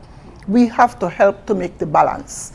So I here's the just thing, wanted though. us to know that that is how we are teaching the 3 R's. Our booklets are about the 3 R's. It's and we're almost about as the if 3 though R's. we're encouraging children to enjoy the rights that covers who they are, what they're about, etc. But it's almost as if though as well we're allowing them to kind of run carte blanche with it though. As you said, there are certain responsibilities. There's always this, I guess it's a biblical expression, to whom much is given, much is expected, right? So you provide this particular framework, the rights, if I may, for them to be able to enjoy. However, I think we as parents are failing to teach them the responsibilities that comes with that right. So it's not as if though we're looking towards, it's not that we should be looking towards the state to be able to administer what the guidance and the responsibilities are to be. It starts with us. And that is why, if I don't know if I've ever seen a parenting guide, I'm sure that you have, no? But have you? No. Well, anyway, if you start at the very beginning of the parenting guide, that is exactly what it starts with. Yes. It starts right away with the parents, teaching them that whole issue of rights and responsibility and respect, because it's right in there, right at the very beginning, because that is the whole background, that is the whole back of the whole guide. Because I will say though, to add to that, that as the parenting is an art. And I think that's what the parenting guide is also saying. So it's learned behavior. It's And not are we automatic. all artists? And well, we are in some form. Some of us are very bad and some of us are good. So that's the problem. We have too many bad parenting models, Yeah. and now we need to help them to shift to learn better parenting models. And this is where I was saying earlier that as an NGO organization, what we have seen that the only way that this happens is with time and coaching. That Yeah. parents don't change parenting styles just by learning parenting styles. That they have to be coached that this actually works. Because we do parenting workshops, we have parent support groups, and you talk to them about discipline and they learn all the disciplinary methods. But until they actually start doing it, Yeah. they don't change their ideas about discipline. So it requires that investment in coaching Yeah. and supporting parents. And this is where I think that we need to shift investment, because we don't invest enough in that. We don't have that. We don't have coming up from UB social workers who are being trained in parenting as part of Yeah. social work. We don't have teachers that when we're training them in the teaching institution, they're learning parenting and how to teach this in the education system. We don't have that yet. Well, So see, I we're was still gonna now at ask the that beginning. question. Of And doing we're that. going there though. Yeah, that is because where we're I've going. always Yes. wondered. That's where we're going, because we have a relation. We have started the discussion with UB, with not UB, UWI, to see how we could get that into Yeah. the university. This year, we are using this year to really and truly socialize the guide, and we have developed a monitoring tool that we'll be able to get back feedback as to perhaps what else we need to put in there, what else we need to do. But we have already begun a discussion with UWI, and they have already agreed. And we also started a bit of it with Galen University, because we believe that it has to go into the curriculum as well. Yeah. You know, it has to be, so that, as you were rightly saying, Diana, that whether teachers, social workers, whoever, that because the whole idea is to ensure that everybody. Yes. Because if we don't do that, I agree with you, we will get absolutely nowhere. Because after all, I am a parent. I born my child. I hold this 9 months, and you can't tell me what to do with my child. Because that is me, that is my child. Yeah. So to get that parent to move away from there has to be much more than just one single training, one whatever. So It has to be inculcated it in has there. to, it has to Never be, come from everywhere. it Yeah. has to be, it has to be. But see, this is where I'm a bit concerned, because, you know, you said something, and that's why I laughed, because fundamentally we all become our own, or mothers or our fathers. You know, as much as we loved or hated how they parented, that's what we are naturally inclined, because that's what we saw growing up. That's what we experienced. So if we're not taught otherwise on how to handle something, if the child misbehaves, if the toddler has a tantrum, if I'm not taught otherwise how to handle that situation, I'll do what I saw mommy or daddy do. And so it's just a completely different time. But what I find interesting today is that we're going back, and maybe, I mean, I don't know who takes responsibility for it, but now I start to hear part of what I used to hear when I was younger. Oh, children have too many rights, that it took away from the parents' rights. And so Yeah. the recognition and understanding of children's rights being human rights, and, you know, parents being humans having the same rights, it seems to have dissipated, and somehow we see children as more empowered. But if we look at what's happening on the ground, kids being involved in gangs and crimes and murders and being murdered and being raped, it's not necessarily the case that our children are more empowered. So what are we missing? What seems to be the connections that have failed that we need to work on either rebuilding or building? So I would say that for us, this word connection is very important to us. When we work in our Rise Girls program, a big component of it is rebuilding parenting connections. That we are very much about teaching children about their rights and creating spaces for participation, teaching them about leadership. But we recognize that the child cannot evolve and become who they are supposed to be without parental guidance and support. So there's a whole component about it, about communication, how you communicate with your parents, how do you talk about something that's happening in your day, and then we create spaces for that. So like this next week, Saturday, we're gonna have mother-daughter taco night, where we will have a night where the mother and daughter can come. We're having it at a nice taqueria in Belmopan.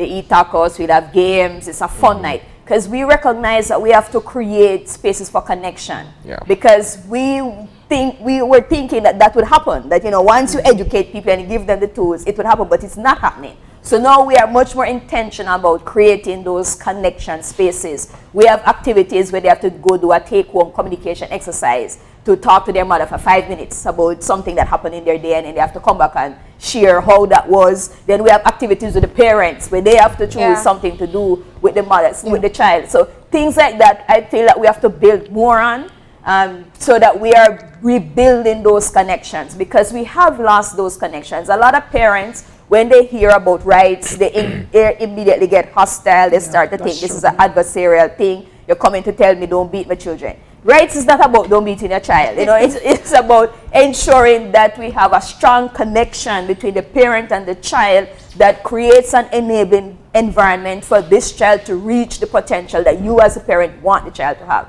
Yeah. So we have to reframe that conversation. It was necessary when we were introducing it to emphasize the rights aspect, and that this was a different way of thinking. But as I said before, now that we have covered awareness nationally, I think now we have to think about how do we change behavior? How do we rebuild those connections and remarket this in a slightly different way? Yeah, and I think it's the same thing that we do at the National Committee for Families and Children, because we have had Dad and I concerts, and Dad and I, and the 16th of November, for instance, we're having a family day in Corozal, where we will have that kind of connection between mom and dads and the family as a whole, and it is something that we plan to do throughout the country as a part of the parenting strategy, you know, because we have to do that. The thing is that when we talk about, particularly when we talk about Article 12 of the Convention, where we want to invoke that to make sure that children's voices are heard and this kind of thing, you know, it always sends a little bit of thrill up in people's spine. I don't know that, you know, because like right now we're having them getting ready for the National Assembly. Yeah, going to Parliament. And I think you might have seen a little bit on the Facebook yesterday, you know, and the kids are excited to discuss their issues. Yeah. But what I liked about the whole thing was how happy and proud the parents were. Yes. Because it was a call. It was a call for right over the country. And for the children who got selected, the parents were extremely happy that their child was selected for Parliament, you know, and for their voices to be heard and so on and so forth. So it's really and truly, it's like the love and hate thing, no? It's a thin line between the two. You don't want them to have a voice, but you want them to be successful. You know, so it's a thin line. So it's really and truly to help parents to understand that it's not children taking over, and it's also, and that is why you have to talk about responsibility and respect, because you cannot be disrespectful to your parent. And of course, children, I know, you know, like I remember Canon Flowers saying to me that the grandson tell her, you can't beat me, you know, daddy, because we have rights. I'm granddad, we have rights, you know, and say you are teaching rights and no, you know, so you know Canon is. But the thing is that it's how, you know, how people are interpreting this, how children are feeling empowered in one way, but as you said, so vulnerable in other ways, you know. So we have to strike the balance. So as Diana rightfully said, the awareness has been out there, it is there, everybody, but we have to move from point A to point B and do the next steps. You know, we have to do the next steps, because we have to even look at, because now we're also looking at the whole issue of early marriages and child unions, and which still happens today, which is very very much happening today, and not necessarily only in certain cultures, but I think the last survey, the last thing that Go Heaven did for us really and truly showed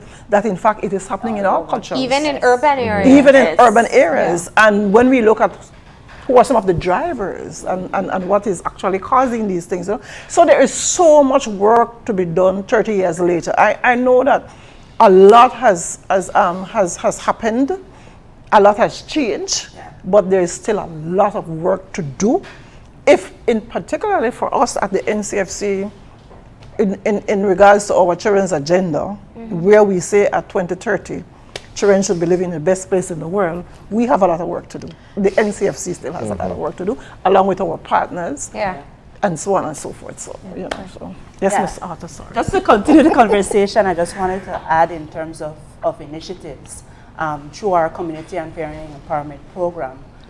We are one of the deliverers of parenting. Yeah. And I must say that the parents who do come to the actual sessions are very participatory. And they talk about, well, why didn't I do this a long time ago? Yeah. And so we want to reassure parents that, you know, you might be thinking, why should I go to a parenting class? What can they teach me? And it can be a very empowering thing for you to look at yourself. And often these sessions cause you to step back and look at yourself, to look at different children, because what works with one child will not work with all children. And you will learn to add to your toolkit. You know, you already have resources within you, and you'll add to that toolkit in terms of how do you apply and become a better parent. And we also are working with the Early Childhood Technical Working Group in looking at the whole aspect of early childhood development. And even though we're looking at interventions at when they're already adolescents and older, we want to start earlier for the next generation. Yeah. And so we're looking at, if we want to form connections, how do we do this very early in terms of that first 1,000 days of a child's life? Yeah. And how do we teach parents to bond? Sometimes people think, oh, for mothers, that's a natural thing to bond. And it is not always the case. No. And also fathers have a role to play in terms of early bonding as well. And all the research is telling you that if you bond early, you prevent some of the later problems that comes from disconnection. And through the Early Childhood Technical Working Group and with support from UNICEF, we've just hired what we call Care for Child Development Facilitators. They're currently going through training now. Okay. And what we want to do is have a targeted approach countrywide to look at training up so that we can begin to teach parents how to bond. And it's a simple thing as how to make eye contact with your How baby. to play with them. You know, and when you're able to see that when they actually make the eye contact, how happy that parent is that I can connect with my baby. Because sometimes you might have a baby who's crying and the parents get frustrated, like, I don't know what to do with this baby, it just keeps crying. Yeah. You know, and a simple thing as how to cuddle your baby, it seems simple, but it can make all the difference in terms of early bonding.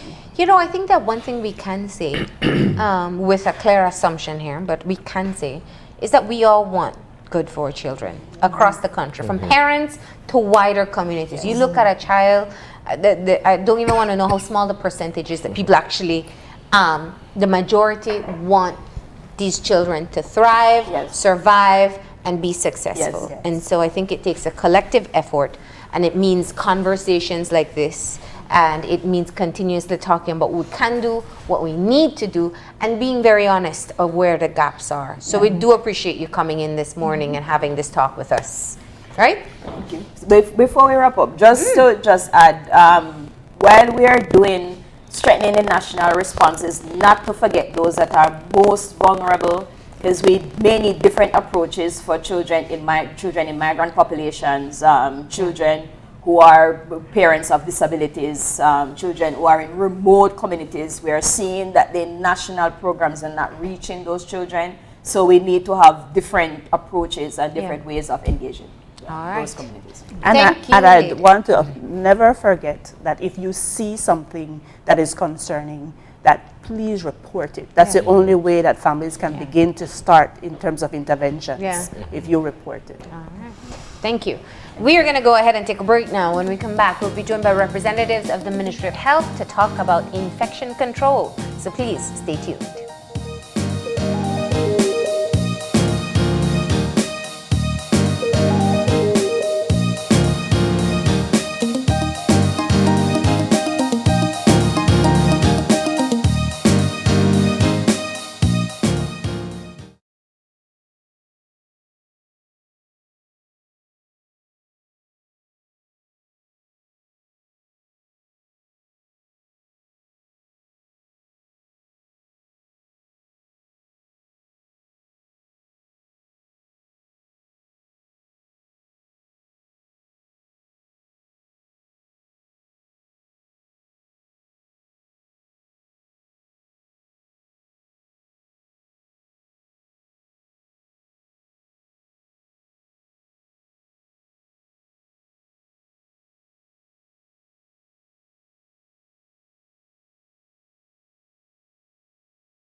And we're back and we're moving into our final conversation for today as we're joined by representatives of the Ministry of Health talking about the commemoration of Infection Control Week.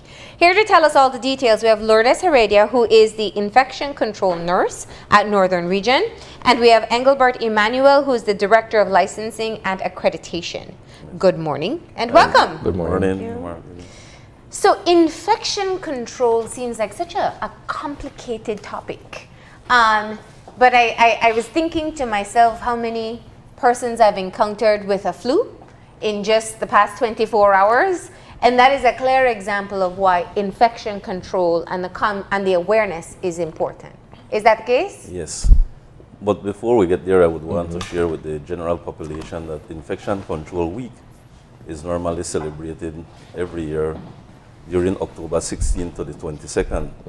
It's an international week where it is utilized for infection control specialists to share what they do and also for us to create awareness in terms of what patient is required to do within the health facilities and the general community and the infection control prevention plan within healthcare facilities. And as you said, Marlene, in terms of hygiene-related condition, we have seen that over the years is on the rise, and it's all related to the way we handle the environment and the things around our environment, and the measures we put in place to secure that we do not contract conditions. And one of the key things that is utilized and is normally shared by infection control specialists, and the major one is hand hygiene. And we have seen in our system here in Belize, in our country, the culture and the attitude that we have experienced across the nation, that we do not see much adherence in terms of hand hygiene. And as I visit these health facilities and also business and homes, we can clearly see where it has not been emphasized to us from a child. And these are key things that we need to ensure that we advocate across. And the other is vaccine. Vaccine is utilized basically for us to build certain immunity, and we encourage the general population, especially during the height of the flu season, that those with low immune response, that they go into the facility Get a flu and shot. that they get a flu shot. Now, a lot of people have this attitude and mindset that the vaccine doesn't help, but it does. It builds the antibodies within your body, and it develops a level of immunity. Instead, you will probably catch the condition to its full strength. It reduces You might lot get of a mild flu, but not the ones that gives you pneumonia or Yeah. leads to pneumonia. Exactly. Yeah.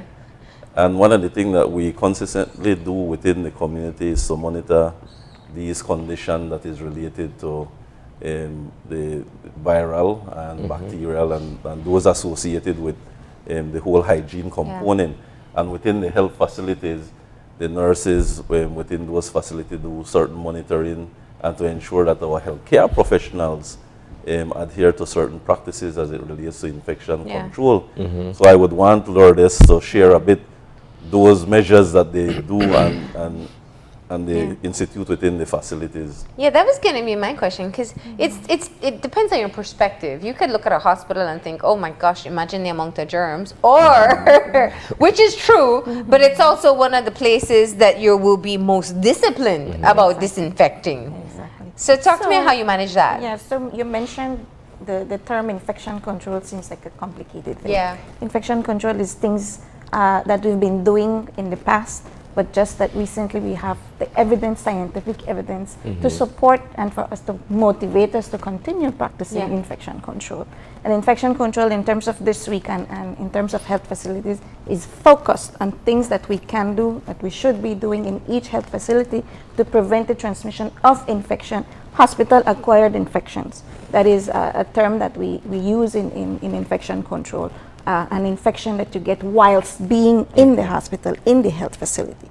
These things happen. It's not only in Belize that it happens. It happens across the world, right? But there are things that we can do and that we should do at each health facility to prevent these things from happening. Specific things like Mr. Emmanuel mentioned, hand hygiene. one of the basic things that we have learned and we have to emphasize for every health provider is that hand hygiene is the single most effective preventive action that we can use to prevent the spread of infections. What is usually taught and what we usually share with health facility providers is that we as healthcare workers, we are the ones that carry the germs in our hands. Yes. We are giving the germs the rides from one patient to another, from one equipment to another, and that is how the germs move across the health facilities. So one of the main things that we can do is the hand hygiene, and we emphasize hand hygiene with soap and water, hand hygiene with alcohol-based hand rub. So those are one of the specific activities that we promote within the health facility. Other things involve, for example, taking the vaccines for healthcare providers. Yes. Right. The health facility is germ-ridden. Right. If the way you wanted to put it. Just Everybody who a comes while in is ago. sick. Exactly. So we as healthcare providers need to protect ourselves from those exposures. We see patients coming in with different kinds of illnesses. We don't know what they're carrying. They don't have a label saying, oh, I have hepatitis B, I have HIV, I have influenza. But we need to protect ourselves from each one of those. So as a healthcare provider, we need to ensure that we are protected by taking the vaccines, which for the public health facilities, we have the Hep B vaccine, we have influenza vaccine, we have the tetanus toxoid, and we have measles, mumps, and rubella. Those are the ones that we offer for every healthcare provider. That is 2. Other things that we do, for example, the way how we manage the wastes that are generated within the hospital. You might say, but garbage is garbage. No, right? There's a difference from household generated garbage to a healthcare facility garbage, right? So we need to be very careful of how we handle, how we manage, how we dispose of those types of garbages. So there are different procedures that we need to take across the board, from the point that it originates to the point of disposal. You're dealing with all kinds of infectious diseases, so that if you don't dispose of it the proper way, you're exposing other persons who may come into contact with it. Exactly. Exactly. And that's and it's important in terms of how you handle and manage medical waste. And one of the things that we have been doing a lot is to ensure that we regulate the proper management of medical waste within the health facility. And those include how, in terms of how you handle it, the PPEs that is required when you're managing it. What is PPEs? Personal protective equipment. Okay. Things like your gong, your mask, your gloves, your gloves, etc. And also we look at how we disinfect the area. There are things like sharps that is generated from the needles, etc. We had to come and put up systems in place to ensure the proper disposal within the system, within the facility, because we have seen that from time to time, and I'll be honest, us as healthcare provider, we do not care from time to time in terms of what we do. And what the world statistics has shown that one out of 10 person is infected from as it relates to healthcare associated infection, and that is something of concern. So we have to ensure that we dispose of these waste and the sharps adequately, and also to ensure that we reduce what we would call occupational injuries. And that's why Lourdes shared just now in terms of the different vaccines that we have in place, because if we do not take these vaccines and we get exposed and we get injured, then likely we can contract these conditions. But there are systems in place within the facility that they utilize if you would get injured. And as you an would go immediate through, response, But it's preventing first. Yes. So what I hear from you is, in fact, quite a bit in terms of letting people know the structures. We don't think of it, but the structures that are in place within the hospitals. But you also have a lot of public information and public awareness in terms of looking at what we do. And I think it's so important. We joke about hand washing, but the statistics for hand washing, it's crazy to think that there are a lot of people who do not wash their hands, one, and if they are washing, they're not washing properly. And every year we see our cycles of gastroenteritis or bad belly and diarrhea and vomiting that takes place. And a lot of it goes right back to bacteria that comes from the bathroom.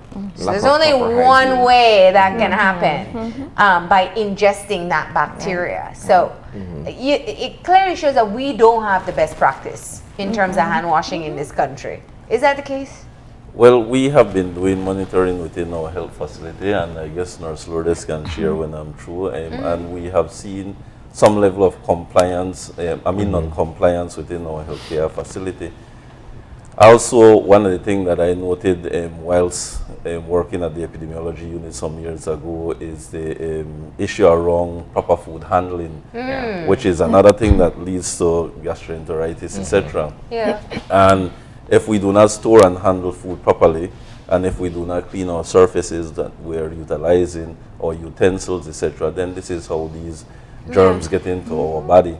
And also, when we look within the health facility, and we have people that comes into the health facility with these signs and symptoms, and healthcare professionals that do not take the right measures to protect themselves, likewise they would then contract these conditions. And this is how our healthcare professionals, they would get sick from time to time. So we encourage the proper use of PPEs, and if you notice, there are several ways that the pathogen can be transmitted. You know, and these are things that we need to ensure that our healthcare providers. You've mentioned the proper handling of food items, and you've mentioned that, well, certain things need to be covered, etc. I think equally important is when you're dealing with persons who vend fast food, and the fact that in some cases they're also handling money while preparing or serving, and we often sort of turn a blind eye to that, but then in most cases that exposes us too. Whereas in handling money, that goes from hand to hand. You don't know, you know, what's going on or where that comes from or whatsoever, and then you're directly exposed to it in terms of either receiving and then touching your food and eating, and that you ingest it in that manner.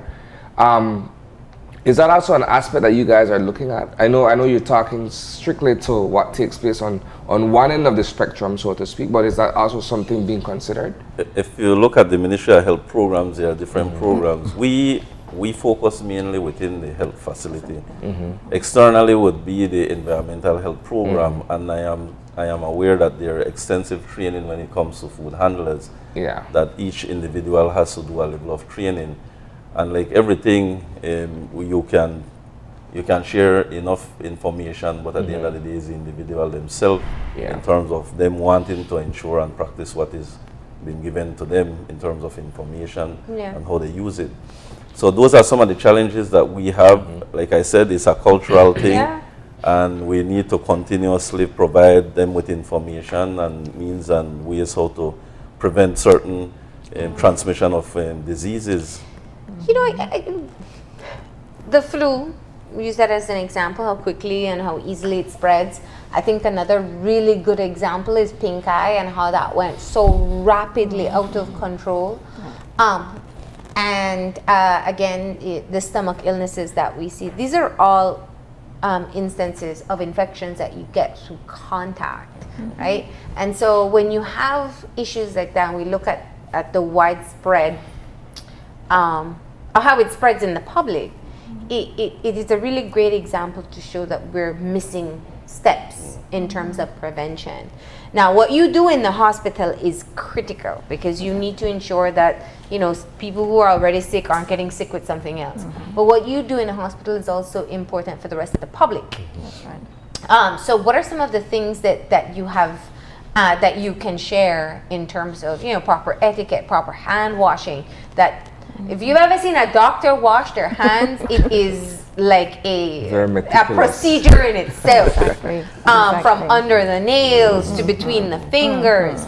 But these are things that actually, it's not just the doctors that should do, we should be doing it as well. So let's talk about some of the things we can do as a public to prevent the spread of infections. Okay, so primarily, as we mentioned earlier, we say that hand hygiene or hand washing is that single most effective thing Yeah. that we can do to prevent infection. So in terms of the way how we supposed to wash hands, especially within the health facility.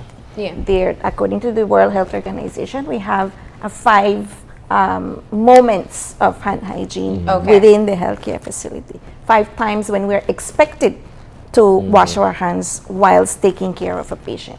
The 5 moments include before coming in contact with the patient's environment, Okay. before coming or doing a procedure on the client, after coming in contact with the patient, after coming in contact with blood or body fluids, and even after leaving the patient's environment.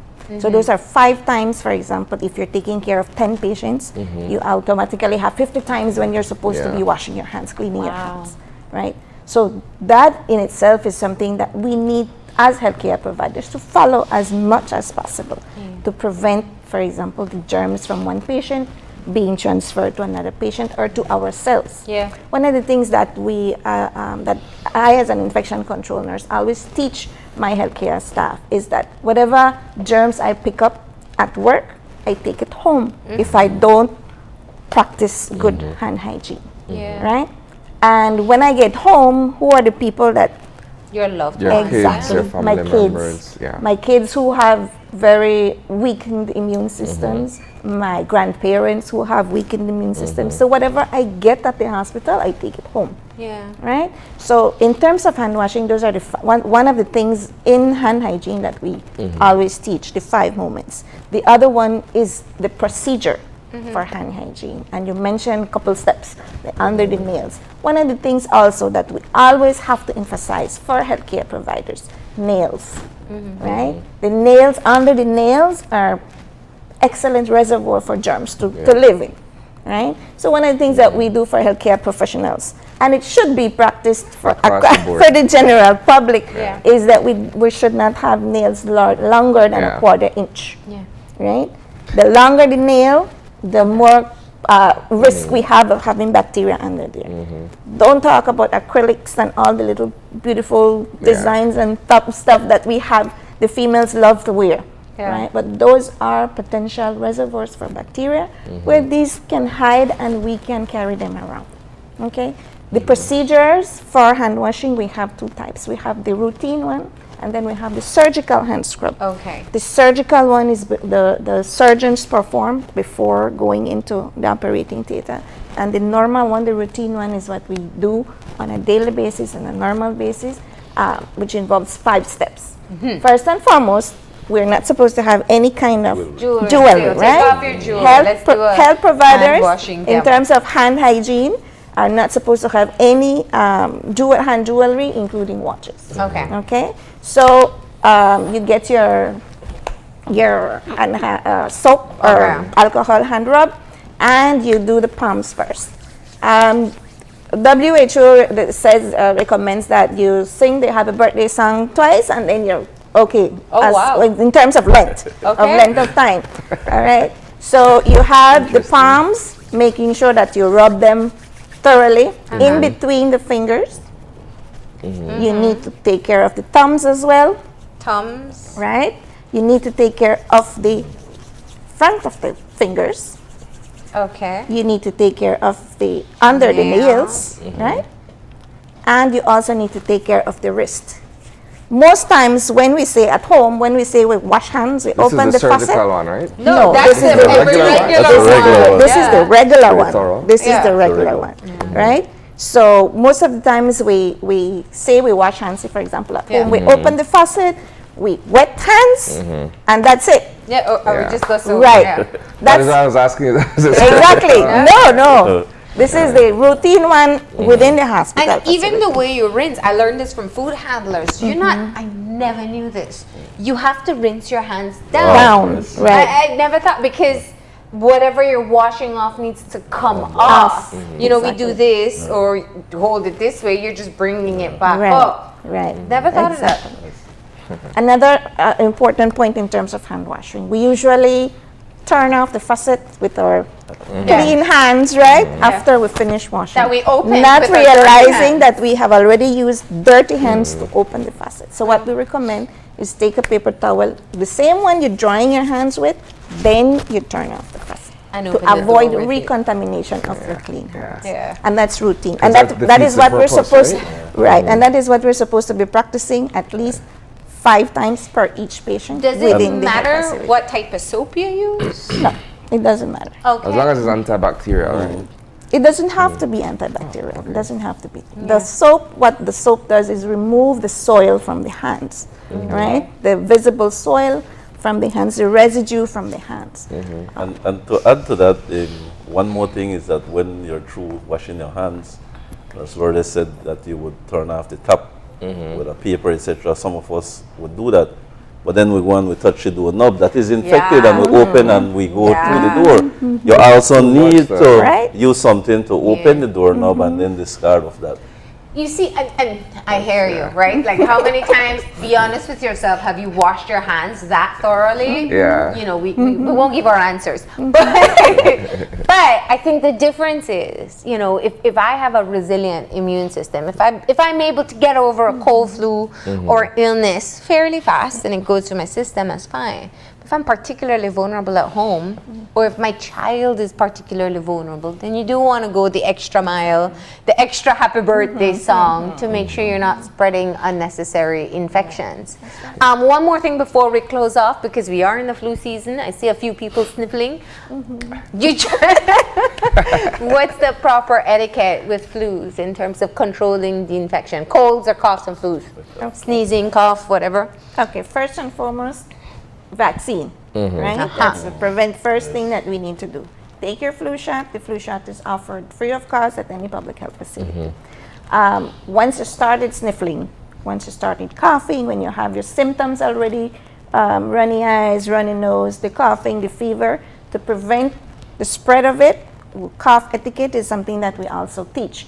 Cough etiquette is something that we practice to avoid the spread of the droplets, the spread of the virus into the environment and to other persons around us. So what we can do to prevent that is the proper way how we're supposed to be coughing is either we cough within our shirts or an elbow. Yeah. Sleeves. Right? Because you very rarely come in contact with elbows. Exactly. We have the tendency or the common practice, we sneeze in our hands and then we go shaking hands. Worst thing to do. Exactly. Right. So And if that do happen, you know, at the end of the day, just be conscious that you need to clean your hands because things do happen. Yeah, I understand that. Keep a napkin, Yeah. keep something close Yeah. to you when you have the flu sneeze in it, you know, Yeah. to avoid the spread of the But germs. not a rag, because I see people do that. exactly. And I'm just thinking- yes, and it would be the same thing as sneezing in your Exactly. hand because Yeah. you're coughing on the rag and then you leave it all about the place. Yeah. Right? So you're depositing It's like whatever you put there recontaminating on yourself too. surfaces. Clearly, you're hearing that I'm a bit of a germaphobe, right? But it is key. So what you want to teach kids from a very young age is starting to sneeze in the elbow instead, so that they can spread their illnesses a bit less. All right. So where can we get more information? So you have your Infection Control Week being commemorated. What activities exist for people to be able to get more education?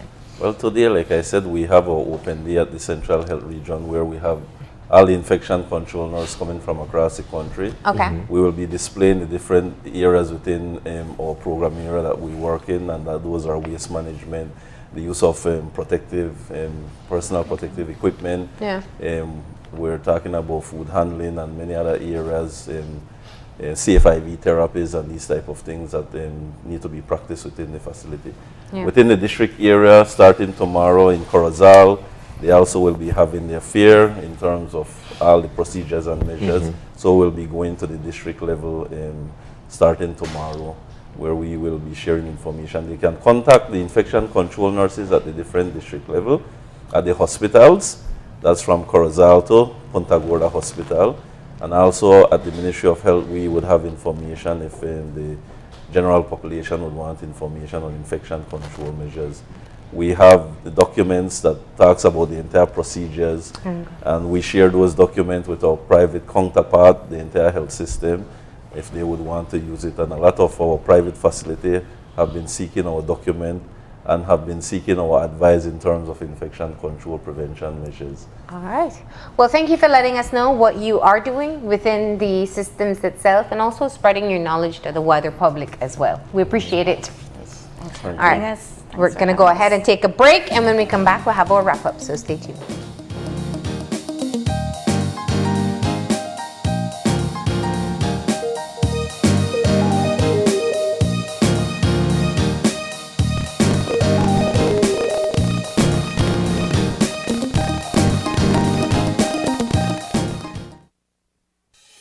With over 100 years of service excellence in Belize, the Belize Bank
We're back just with enough time to say thank you for watching. It's been a very informative show, and we hope that you enjoyed. We do want to remind you, of course, that KTV Latino has the second live show tonight. Get your tickets early. They're here at Channel 5 on Coney Drive, at 88 Shopping Center on Central American Boulevard, and at Smart on Albert Street. Get your tickets, go on out to the live show, and have some great entertainment. If not, tune into Channel 5 at 8:30 or watch it stream live on KTV Latino's Facebook page as well. But that's all the time we have. Remember, if you want to contact us, send us an email at oye@channel5belize.com. Drop me a line at marlene_oye@channel5belize.com.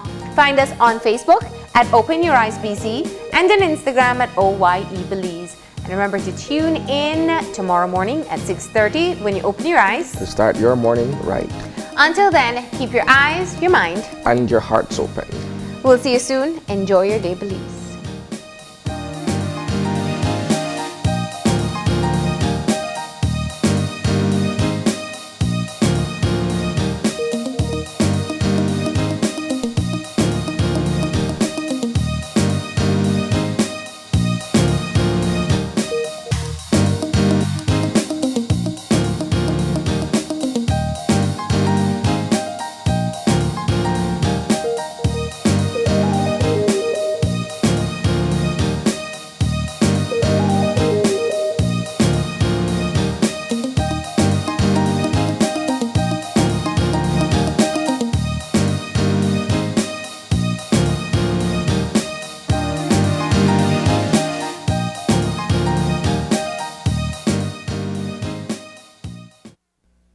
Open Your Eyes was brought to you by the Belize Bank, our country, your bank, and Smart, bringing people together